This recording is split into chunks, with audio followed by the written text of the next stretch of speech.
Hello my dear viewers, আসসালামু আলাইকুম। Cooking এর পক্ষ থেকে আজকের এই ভিডিওটি আপনাদের জন্য থাকছে খুবই মজাদার মুখরোচক একটি ভর্তা রেসিপি। আমি আজকে আপনাদের তৈরি করে দেখাবো কিভাবে পারফেক্ট বাসায় কাঁচা আম ভর্তা করে খাবেন। এই ভর্তাটা কাঁচা আম শেষ হয়ে যাওয়ার আগে একবারের জন্য হলেও বাসায় ট্রাই করে দেখেন সবার মুখের রুচি ফিরে আসবে। ভর্তা করার জন্য এখানে নিয়ে নিয়েছি কাঁচা আম। আমি এরকম বড় বড় যে বার ছাড়া আমগুলো আছে এগুলো ব্যবহার করব।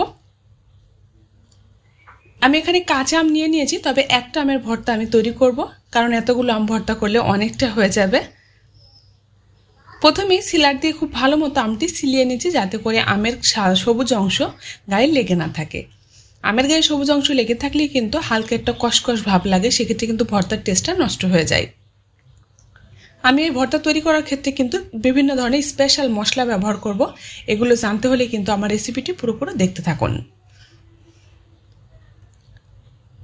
কাটারের সাহায্যে ছোট ছোট করে পাতলা পাতলা করে কিন্তু এগুলো আমি এরকম স্লাইস করে নিয়েছি। চাইলে কিন্তু ভেজিটেবল কাটার দিয়ে এগুলো কুচি করে নেওয়া যাবে, তবে এরকম করে যদি করা যায় ভর্তার টেস্টটা কিন্তু অনেকটাই বেড়ে যায়।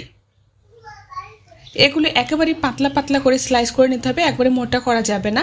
জাস্ট হালকা করে চাপ দিলে কিন্তু এরকম করে খুব সুন্দর মতো স্লাইস হয়ে যাচ্ছে। আর এই ভর্তাটা করতে কিন্তু একেবারেই সময় লাগে না, ঝামেলাও হয় না, একদম সহজ। মাত্র 5 মিনিটেই কিন্তু মজাদার স্বাদের এই আম ভর্তা রেসিপিটি তৈরি করা সম্ভব। সবগুলো আম আমি এরকম করে স্লাইস করে নিয়েছি, দেখে নিশ্চয়ই বুঝতে পারছেন কিরকম পাতলা করে করেছি। আঙ্গুল কিন্তু বোঝা যাচ্ছে, একটা স্লাইস এরকম করে আঙ্গুলের উপর ধরলেই এত পাতলা করে এটা ইয়ে করে নিয়েছি।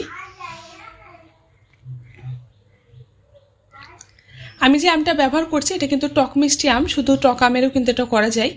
আমি এবার ভর্তার জন্য যা যা মশলা ব্যবহার করব আমি দেখিয়ে দিচ্ছি। একটা আমি কিন্তু মোটামুটি 2 কাপের মতো এরকম স্লাইস করা আম হয়েছে।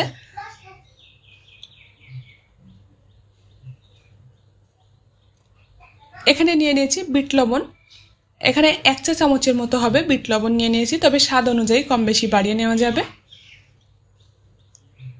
সাদা লবণ ব্যবহার করছি এখানে স্বাদ মতো। ভেজে রাখা শুকনো মরিচ এটা গুঁড়া করে নিয়েছি, এটা নিয়ে নিলাম 1/2 চা চামচের মতো। আর এখানে 1 চিমটি পরিমাণ লাল মরিচের গুঁড়া ব্যবহার করছি। এতে করে কিন্তু ভর্তার টেস্টটা একটু ঝাল ঝাল হবে, খেতে বেশি ভালো লাগবে।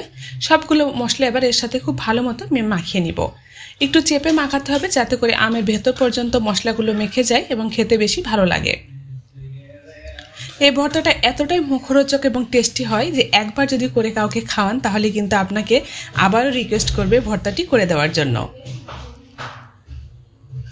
ভর্তাটি কিন্তু খুব ভালো মতো মাখানো হয়ে গেছে, এটা কিন্তু নরম হয়ে গেছে এবং এটা জুসি একটা ভাব চলে এসেছে। আর বেশি চেপে মাখানোর দরকার নেই, তাহলে কিন্তু এটা পানি ছেড়ে দিবে। ভিউয়ার্স, দেখলেন তো কিভাবে খুব সহজে মাত্র 5 মিনিটে ইনস্ট্যান্ট আম ভর্তা তৈরি হয়ে গেল। এই ঝাল টক মিষ্টি আম ভর্তাটা কিন্তু খুবই সুস্বাদু। আমি এখানে কিন্তু মিষ্টি আম দিয়ে তৈরি করেছি বলে কোনো এক্সট্রা মিষ্টি চিনি ব্যবহার করিনি, তবে চাইলে কিন্তু হালকা চিনি ব্যবহার করা যাবে।